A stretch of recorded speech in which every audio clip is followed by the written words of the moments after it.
up. I think we have one more example to go in chapter 8. Then we'll continue on, and then we will examine later here today. So we were talking about empirical formulas and molecular formulas in this chapter, and how to calculate them. So remember that basically for our empirical formula, you have to get everybody into grams. And again, if you have percent composition, you can just kind of turn those into grams if you have 100% present. You want to take those grams and convert to moles of each element. You want to then divide by the smallest number of moles. And again, if you get a whole number for everybody, then that would be your empirical formula. So again, when you divide by the smallest number of moles, if they all hit pretty much whole numbers, you're good to go. Again, if they do not hit whole numbers, if they end kind of in, like a 0.33 or a 0.5 or something like that, then that is too far to round. As we talked about, you do have to find sort of a common number to multiply the empirical formula by to get everybody to whole numbers. And to calculate the molecular formula, you really need three things. You need the empirical formula, so either you have to calculate it or it's given to you. I would say probably in most cases you would need to calculate it. You'll need the molar mass of the compound, and that's usually given to you in the problem. So again, it'll tell you, the molar mass is apparently this or approximately this. And lastly, you need the molar mass of the empirical formula. And what you do with that is you take the molar mass of the compound, you divide it by the molar mass of the empirical formula, and that will give you a number. And that number is, again, what you multiply the empirical formula by to get to the molecular formula. So again, if this was like a 3 and your empirical formula was C2H, 3 or something like that, you would then multiply everybody here by 3 and get a C6H9 as your molecular formula. So again, you basically would multiply that by that number.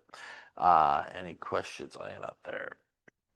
All right, so let's take a look at this last example here. So why don't you give it a go. Phosphorus oxide contains 43.64% phosphorus, 56.36% oxygen. The molar mass is about 283.89 grams per mole. What is the empirical and molecular formula? Phosphorus is 3097 and oxygen is 16. So give that a go. See what you come up with. Yeah.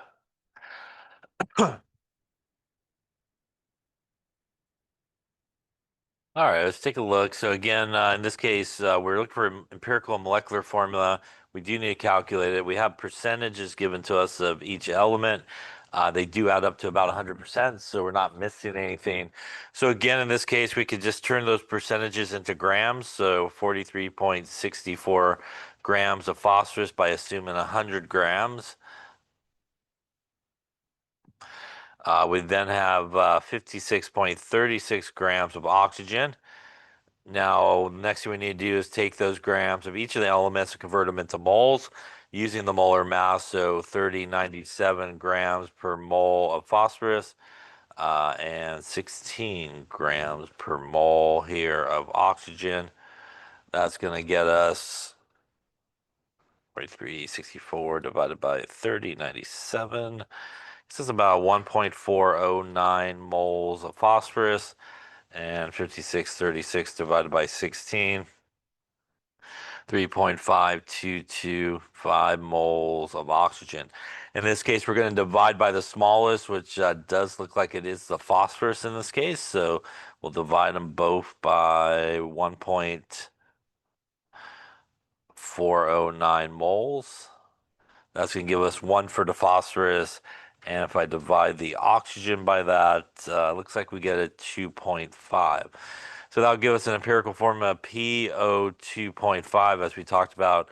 That is not good. That is too far to round, and it's not a whole number, obviously. So we could just kind of roll through our numbers here. 2.5 times 1 is 2.5. 2.5 times 2 is 5. So 2 would be our factor that we would want to multiply our empirical formula by here to get to whole numbers. And again, we want to multiply both of them by that. So that will give us P2O5 as our empirical formula in this case. Questions up to there. All right, now we have the empirical formula. Remember, we need empirical formula. We need the approximate molar mass of the compound. And lastly, we need the molar mass of the empirical formula to get to the molecular formula. So we do need to calculate the molar mass of this guy. So that would be 2 times 3097 plus 5 times 16.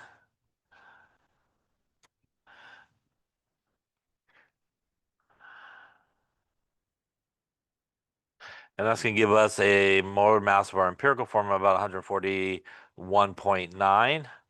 We now can take the molar mass that was given to us for this compound and divide it by the molar mass of the empirical formula. And that should give us a number, and that number looks like it is going to be about a 2. That 2 is what we will then multiply our empirical formula by to get to the molecular formula, and that would mean our molecular formula would be P4O10 in this case, would be our molecular formula. Any questions on that there? So again, calculate the empirical formula, molar mass empirical formula, and as we saw last time as well, if they give you more of a range for the molar mass of that compound, again, you can kind of use anywhere along the range to choose from. Any questions on that there? All right, that wraps up this chapter, I believe. There you go. All right, equations, and how do we know a reaction occurs? There are some signs that helps us understand whether or not a reaction sort of occurs. A lot of times we can see a color change. We also maybe will see some type of solid that forms, which is sometimes referred to as a precipitate. Bubbles, which indicate some type of gas was generated. Also, heat or flame can be produced. Our heat or he can be absorbed as well. For example, you could hold on to a test tube, and if it gets really cold, then you know some energy or something occurred because it's basically taking the energy from your hand. If you hold the test tube, it gets really hot. Also, it's releasing energy, so you know some type of reaction occurred. There's really, when we talk about a chemical reaction, as we'll talk more about in the next chapter as well, when we talk about a chemical reaction, pretty much there's 3 major things that are probably occurring as to why this reaction takes place. One of the reasons why a reaction sort of takes place is the formation of a solid. And again, that is sometimes referred to as a precipitate, which is abbreviated PPT. The formation of water is another real reason why a reaction takes place. And lastly, a transfer of electrons.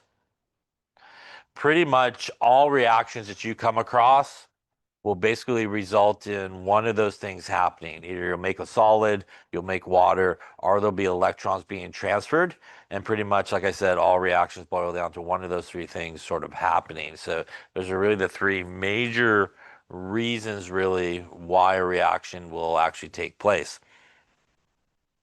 Obviously here we can see a lot of bubbles, which means that gases are being generated, and that's actually some hydrogen gas and oxygen gas as we are doing electrolysis here of water.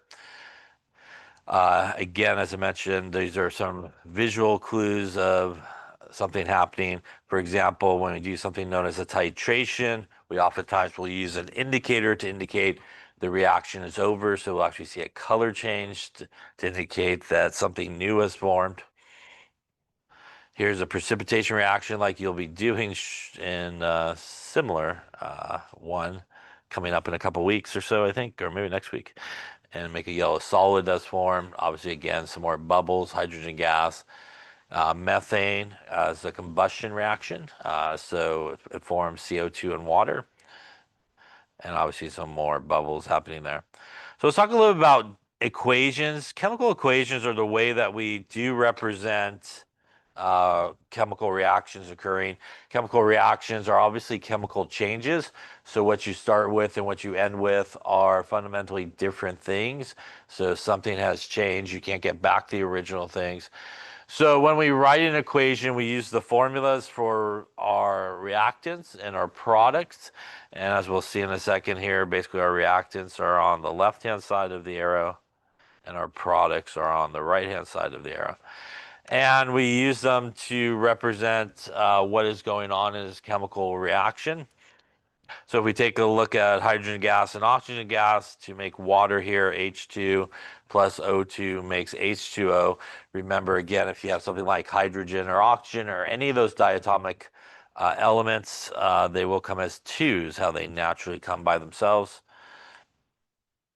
When we look at this equation, we do read it. For example, this could be read as molecular hydrogen reacts with molecular oxygen to yield water.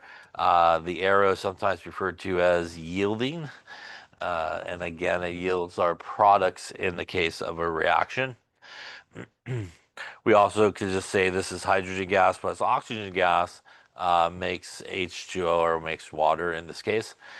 Again, a really important thing is sometimes you are given things in words, so you want to make sure that if you're given things in words that you do transfer those words into the proper formulas first, and that's always the first step. So again, sometimes people have something like this, they'll write like H plus O, and again, you have to remember that these are diatomic molecules, so they are O2 and H2 in this case. Now, what's wrong with the sort of above equation? When we look at the above equation, this is what is sometimes referred to as an unbalanced equation. And it's unbalanced because we do not have the same number of elements on each side of the arrow.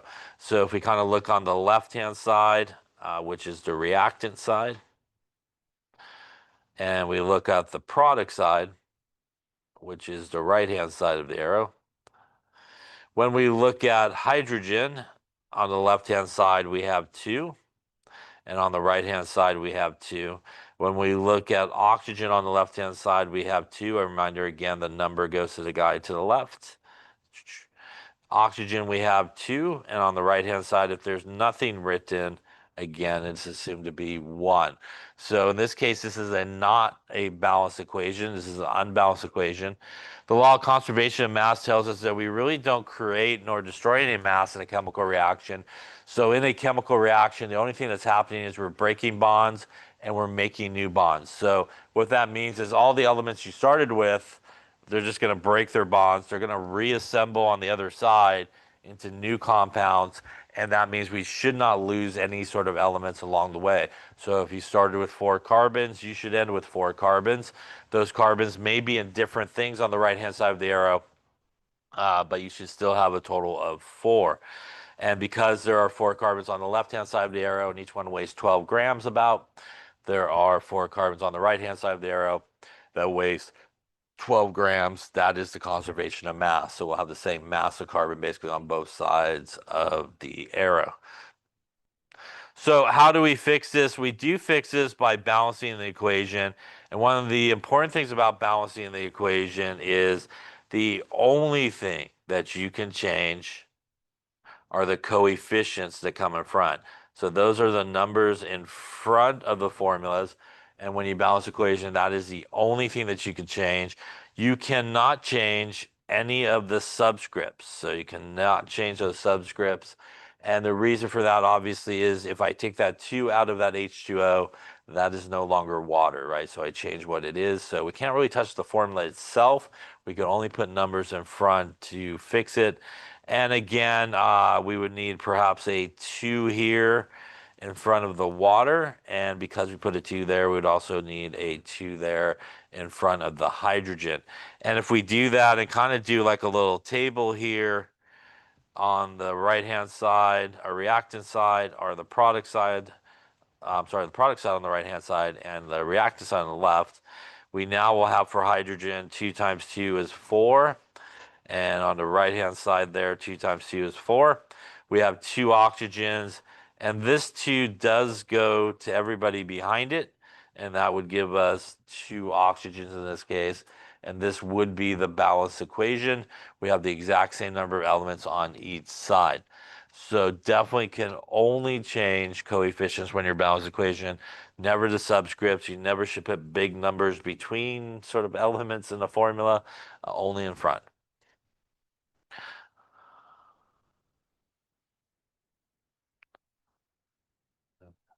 So as I mentioned before, there are two sides to the reaction or the equation. Left-hand side are the reactants. They are the starting material in a chemical reaction. They are the things that are going to kind of combine together to form what's on the right-hand side of the arrow, which are our products in that reaction. We will see some other sort of symbols along the way in chemical equations that are used, but always reactants to products. And whenever you have an equation, as we'll talk about, it should definitely always be balanced. So the first thing you should always do when you look at an equation is to make sure it is balanced. And if it's not, then you should balance it. Um, and not just assume that maybe the equation is balanced. So you should always take a look at it. Let's go back to that, I think. Now, there's some other information that we do find in chemical equations, and those are the states of everybody. So oftentimes near formulas, we'll have S for solid, we'll have L for liquid, we'll have G for gas, and we'll have AQ for aqueous, which again is a water environment. So those are common sort of things that we do see in there. So obviously here you can see gases, liquids as well. We oftentimes will see some things written on top of the arrow. So for example, you may see a little delta symbol, and that usually means if it's written on top of the arrow, that usually means heat. Sometimes we will see written on top of the arrow what is known as a catalyst, and it may just be something like a metal, like platinum, or it may be something like an acid, which is abbreviated like H plus. And a catalyst is not a reactant. It is not a product, and it does not get used up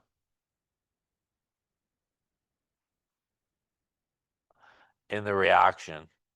So the catalyst is really just there simply to speed up the chemical reaction. So a lot of times we add a catalyst to make a reaction occur faster. So it usually will just speed up a chemical reaction. And one of the ways it's able to actually do that is it's able to find an alternative pathway, sort of a more efficient pathway for that reaction to take place. And by finding that more efficient pathway, it kind of lowers the hill that the reactants has to climb to get to the other side, which we might have talked about in chapter 10, that activation energy hill to get to the other side. So it's able to lower that, and the result of that is typically the reaction will speed up. So those are common things that we sometimes will see on top of the arrow.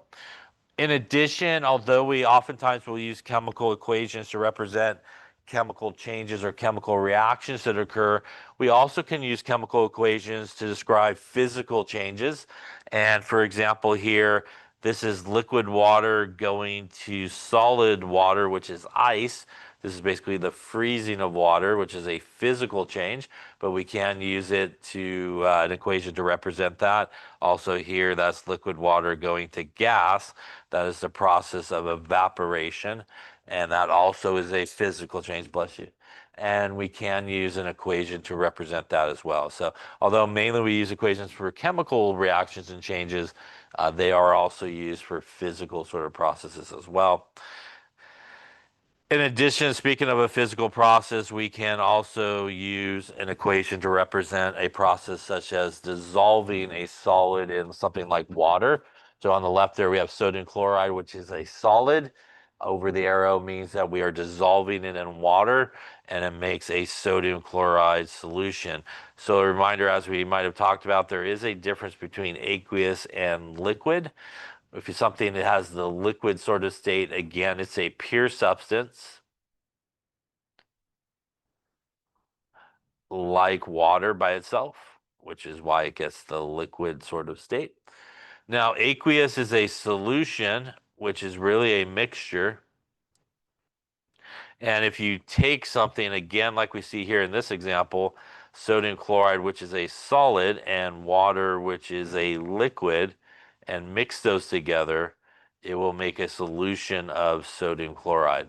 And that is a homogeneous mixture. It looks the same throughout. Salt water, basically. So if you look at salt water, you can't really see the salt, right?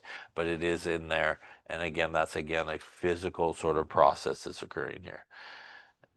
So a liquid is anything by itself, not really mixed together with anything else. Although they both are obviously in the liquid state, that is the difference between aqueous and a liquid. Any questions on that there? So let's talk about some steps to balancing equations. And when you balance equations, like I said before, it's really important that if you are given things in words, that you do turn them into proper formulas first. So you always want to get the right formulas down, and then you want to balance. And I say that because people oftentimes want to try to do those things at the same time, which is write the formulas and balance the equation. That happens a lot. For example, if you are given the reactants and you're asked to kind of write the formulas for the product side. So what people oftentimes will do is try to write the formula and balance the equation at the same time. And what ends up happening is you will end up with incorrect formulas a lot of times. And because you end up with incorrect formulas, you will also have a really tough time balancing that equation because it probably won't balance because you don't have the right formulas to begin with. So you want to always keep in mind, I should not worry about the balancing part first. I just got to make sure I got the right formulas. And then once I have the right formulas, then you should worry about the balancing. Remember that, again, as we talked about, you should uh, use only coefficients to balance it. Maybe you need to put a coefficient on the left or the right, or in some cases, you may have to put coefficients on both sides of the arrow. And you're going to keep going until you have basically the same number of elements on each side. There really is kind of two things that you have to make sure of when you are done balancing an equation. And the two things that you need to do are you need to make sure that all the coefficients are whole numbers. So they all need to be whole numbers to have a properly balanced equation. You can't have any sort of decimals, fractions, or anything like that. And secondly, they need to be the simplest set of whole numbers. So what do I mean by that? Well, perhaps we have an equation like this, 2a plus 4b goes to 8c. And we'll just say that this is balanced. You have the same number of elements on each side. But when we look at the coefficients in this equation, even though it is technically balanced and you have the same number of elements on each side, we could actually reduce down all these coefficients by 2. So we could go through really and divide all these by 2.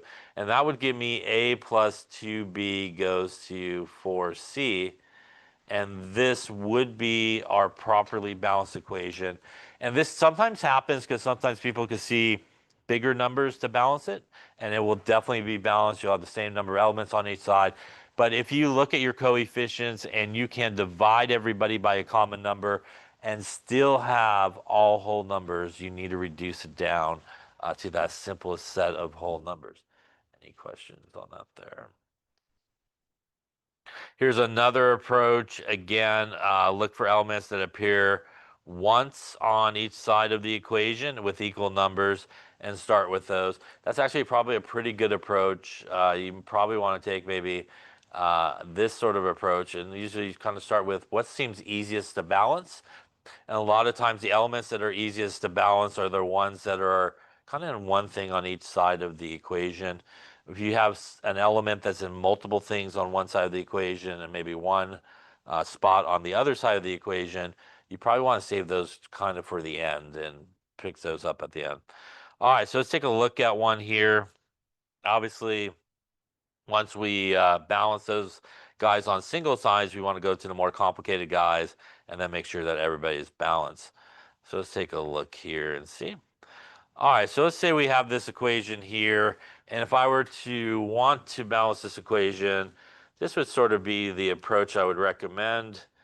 And that is sometimes it's a really good idea, especially when you're first starting balancing equations, is to make like a little table. So we have our reactant side, we have our product side, and just list all the elements involved: nitrogen, oxygen, and hydrogen.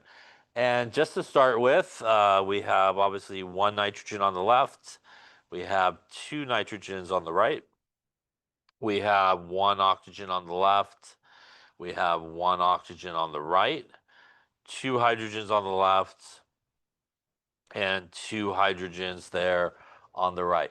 So the benefits of the table is it'll sort of organize things for you. It also will kind of give you an idea as to what's balanced and obviously where to start maybe.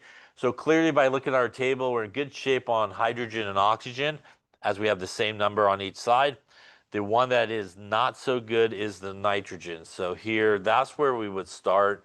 And again, to fix that, all we simply need to do is come over to the left-hand side here and put a 2 in front. And remember that when you put that coefficient, that counts for everybody that is behind it. And that would mean I would now have two nitrogens, two oxygens, and I still have two hydrogens in this case. And this is very common when you go to balance the equation is you'll fix one thing and kind of screw up something else. But that's not a problem. I could easily see now that I probably need to tackle my oxygens, which are on the right-hand side. I have two on the left, one on the right. I can fix that also easily by putting a 2 in front of it. Again, this 2 goes for everybody that is behind it, and that would get me two nitrogens. 2 times 2 is 4 hydrogens, and 2 times 1 is 2. So once again here, I've now fixed my nitrogens, my oxygens. I could see that my hydrogens are not good. So we can again easily fix that by going to the left-hand side and finish it out by putting a 2 there. That's going to give us 2 nitrogens, 2 oxygens, and 2 times 2 is 4 hydrogens, and this would represent our balanced equation in this case. Any questions on that there?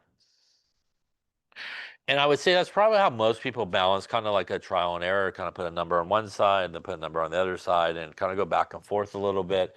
Again, until things should usually fall into place at some point. If you're sitting there and it's not falling into place and you're erasing coefficients, you might have the wrong formula down or something like that. So just keep that in mind. All right, let's take a look at another one here. Why don't you? Okay, so again, I'm just going to make a table. So I got reactant side, product side. We're going to kind of list all of our elements: carbon, hydrogen, oxygen. So on the left-hand side, we got 3 carbons. Right-hand side got 1. Left-hand side, 8 hydrogens. 2 hydrogens here on the right. 2 oxygens on the left. And on the right-hand side, we actually have 2 there. And we do have 1 more there. So that's a grand total of 3. So we do have, again, those oxygens and a couple of things. At this point, we really don't have anything balanced. So to me, I would start with what seems easiest. And to me, the first one there seems easiest, which is carbon. So I could easily fix carbons and one thing on each side. I could just put a 3 in front of it. That again is going to get distributed to everybody behind it. That will give me 3 carbons. For hydrogen, I still have 2. And now for the oxygens, I have 3 times 2, which is now 6 here. And I still have the 1 over here, which makes me 7 in this case. At this point, I have an option of either going after hydrogen and oxygen, or oxygen. And in this particular case, I'm actually going to go after hydrogen. The reason I'm going to go after hydrogen is only in one spot on each side. So that's going to be much easier to balance. Then oxygen, because when I look at oxygen here, although it's in one spot over here, it is obviously in multiple spots on that side. So again, it's going to be a little bit more difficult. So might as well save that one for the end. So with that being said, I'm going to balance the hydrogen first, and I could do that simply by putting a 4 in front of my highlighted water now. And again, that goes to everybody behind it. And that will give me 3 carbons. 4 times 2 is 8 hydrogens.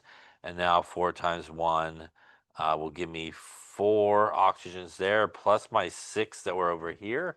And now I am up to 10 oxygens at this point. And now I can hopefully see that oxygen should be pretty simple to fix. We could go to the left-hand side and put a 5. And again, we will have 3 carbons, 8 hydrogens here and here. And again, 5 times 2 is 10 oxygen. So now we are balanced. So again, I would recommend kind of going with the ones that are one thing on each side. Kind of save the ones that are multiple things, at least on one side, maybe towards for the end. Question on that one there. Okay. All right, so let's try this one. Diboron trioxide reacts with water to form boric acid. So why don't you write the formula and balance it? So let's take a look at this one. So as I mentioned before, in this case, we do have everything given to us in words. And again, it's really important to get the correct formulas down before we do the balancing part. So diboron trioxide, that's a type 3. I see some prefixes, which means I just write what it says. So boron's B and di is 2. Tri is 3, oxygen is O, so that is boron diboron trioxide. Reacts with water, which we hopefully know is H2O. Forms, which means we get an arrow of BOH3 in this case. Any questions on that there? All right, now that we have the right formulas down, we're going to worry about the balancing. So again, I'm going to make like a little table here. In this case, I got a B, an O, and an H. On the left-hand side, we got 2 borons. Right-hand side, we do have 1. Left-hand side, we have 3 oxygens there, plus 1 more there. So that's 3 and 1 gives us 4. Right-hand side, this 3 does get distributed to everybody in the parentheses, so it does go to everybody inside, and that would give us 3 oxygens. Left-hand side, 2 hydrogens. Right-hand side, again, distributing that 3 in will give us 3. So not much as balanced here, and also not much to work with as well. So I'm just going to start with the boron to balance that. So I'm going to balance it by putting a 2 in front of the boron on the right-hand side. That will give me 2 for boron. This 2 goes to the boron. It also goes to everybody inside the parentheses as well. So for our oxygen, we would have to multiply the 3 times the 1 inside and then times it by 2 on the outside, gives us 6. And again, same thing with the hydrogen. 3 times 1 gives us 3, times 2 gives us 6 in this case. The reason for that is, again, when we have this, that basically means that we have 3 of them. And then when we put a 2 in front, that means we just doubled them, right? So we now have, as you can see here, 3 and 6 oxygens and 3 and 6 hydrogens, basically all present. At this point, nothing to work with now on the right-hand side, so we should go to the left-hand side. Again, here I have hydrogen and oxygen to deal with, and I am going to choose my hydrogen because, again, it's in only one thing on the left-hand side. The oxygen's in multiple things, so I'm going to save that for the end. So to fix the hydrogen on the left-hand side, I can simply put a 3. And again, that's going to go for everybody behind it. And that will give me 2 borons. In terms of oxygen, I have 3 in the first one. And now with that 3 times 1, I have 3 in the second one. And that gives me 6. And 3 times 2 is 6 for the hydrogen. So in this case, by saving the oxygen for the end and balancing the hydrogen, it actually took care of the oxygen for us. And that oftentimes happens. A lot of times things will just sort of fall into place, even though you're balancing some other element. It might just also take care of the second element that you need to balance as well. Any questions on that one there? Okay. All right, so why don't you balance this one here and see what you end up with?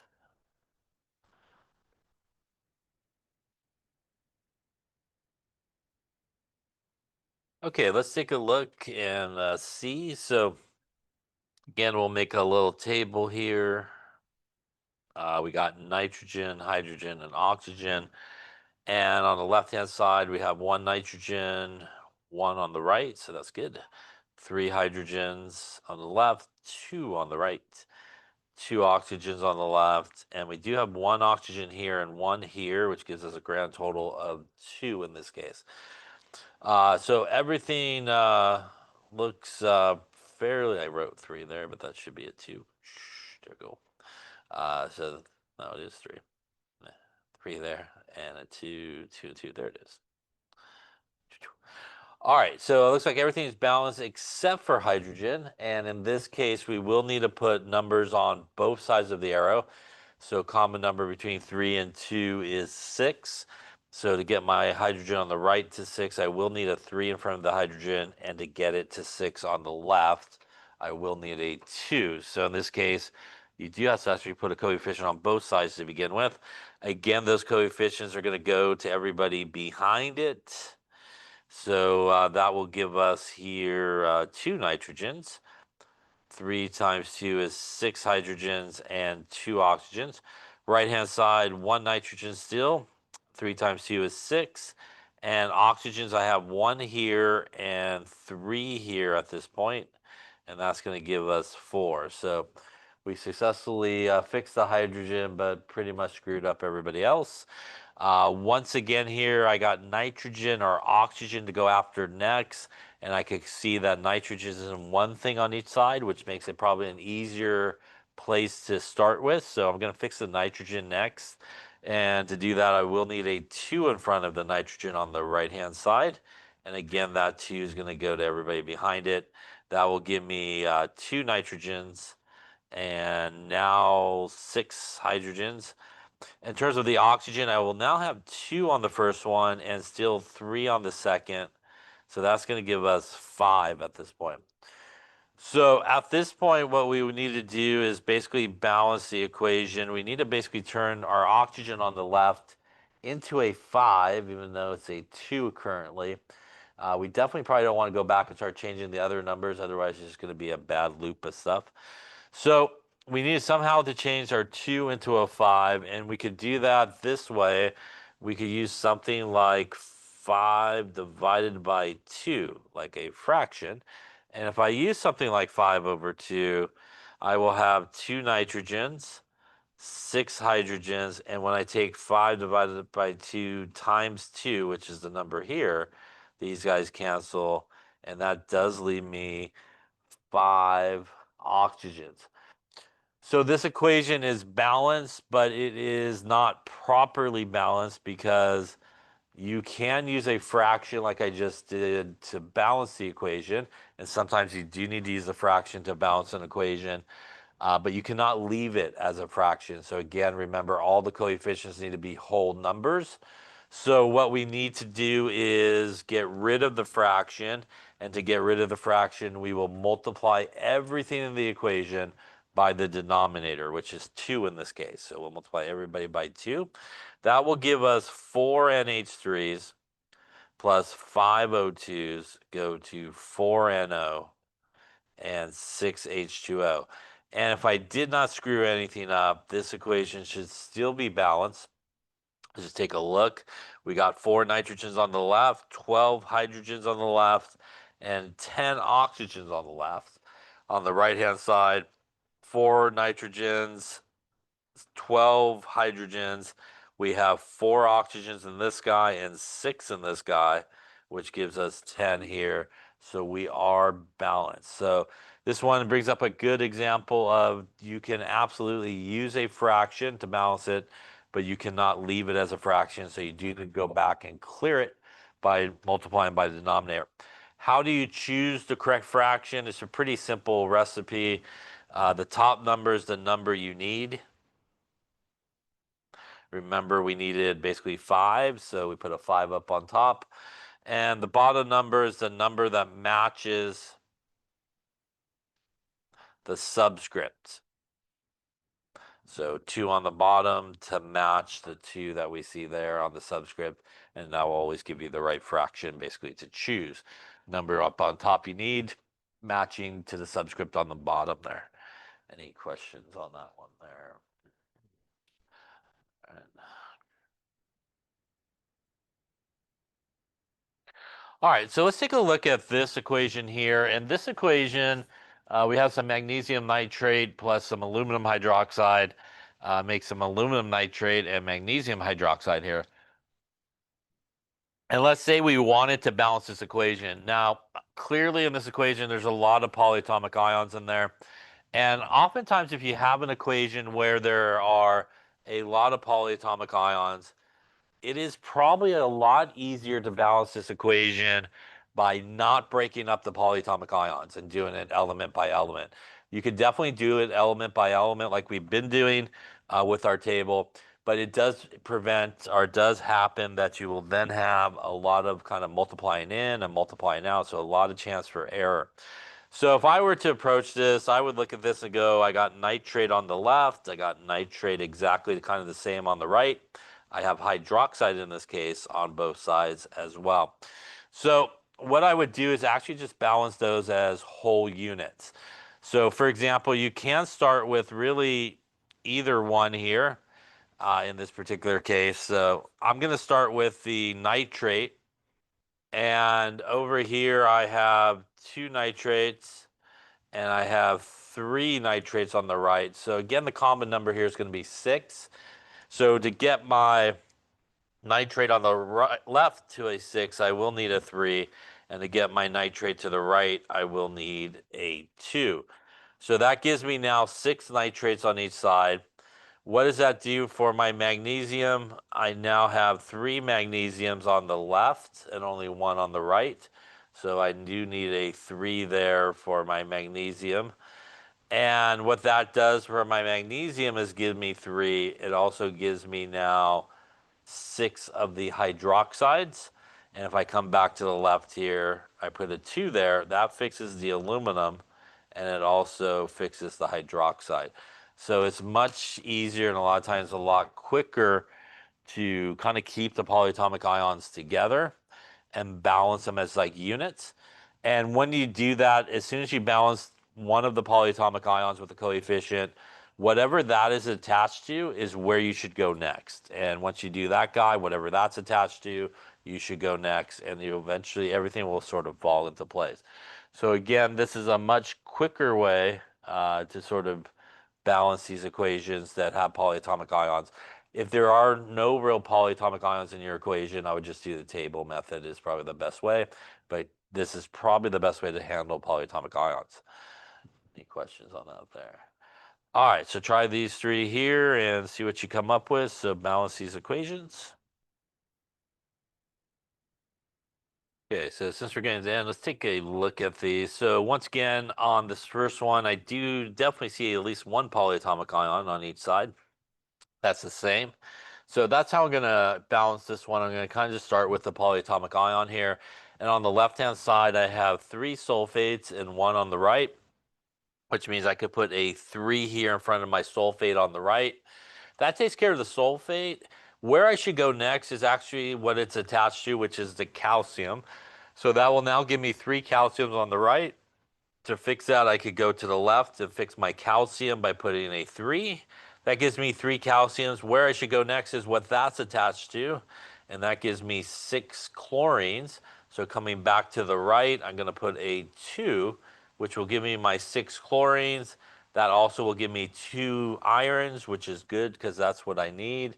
And now I am balanced at this point. So that's sort of the path that you probably want to choose. It's a pretty easy way to kind of do those. Question on that one there. All right, I look here. I got nitrate in polyatomic ions on both sides and phosphate. You could actually start with whichever one you choose. One might work better than the other, and if so, just stop and go back and do the other. So let's just say here I started with the nitrate and I put a 2. That's going to give me 2 nitrates, but it's going to give me 2 carbons, not carbons, but coppers. And that's not good because I actually have 3 coppers on the left there. So this maybe is not the best one to start with. So you could fix it, or you could just erase it and start with the other polyatomic ion.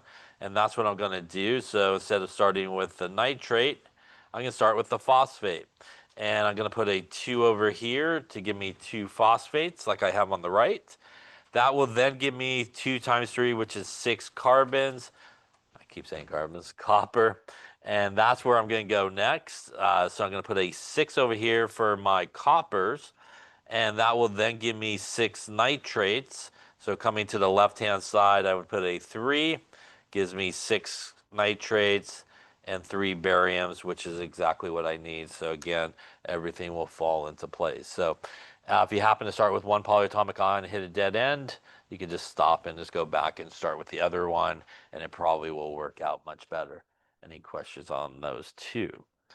All right, the last one here, which is C4H10 plus O2, CO2, and water. There are no polyatomic ions here, so I'm just going to do our table. Carbon, hydrogen, oxygen. On the left, that is 4 carbons. On the right, there's 1. Left, there are 10 hydrogens, 2 on the right, 2 oxygens on the left, 2 oxygens and 1 more makes 3. So again here, not much balance. So we're going to start with what is easy. And I'm going to go with carbon. And that's going to be the 4 here. Again, that's going to go for everybody behind it. That gives me 4 carbons, still 2 hydrogens. I now have 8 oxygens there, plus 1 more is 9 in this case. Now the next easy thing is to leave oxygen for the end, and I'm going to go with hydrogen since this is one thing on each side. So we got 10 on the left and 2 on the right, so I can fix that by putting a 5, and that is going to give me 4 carbons, 10 hydrogens. I still have 8 in the first one, plus 5 now, and that is going to give me, I believe, 13. So once again here, we have 13 on the right for our oxygen, 2 on the left. This is again a good situation to use a fraction. The number that we need will go up on top, so we need 13. The number that matches this number will go on the bottom. And now we have the right fraction, and we will have 4 carbons, 10 hydrogens. And again, when we take 13 times 2, that's going to give us 13 over 2 times 2 gives us 13. Once again, this equation is balanced, but we cannot leave it like that. So we will multiply everybody by 2 here to clear it. And that will give us 2C4H10 plus 13O2, 8CO2 plus 10H2O. And at this point, we should now be balanced. Again, 8 carbons on the left, 8 on the right. We got 20 hydrogens on the left, 20 on the right. Oxygen, 26 on the left, 16 here, and 10 there gives us 26. So we will be balanced in this case. Any questions?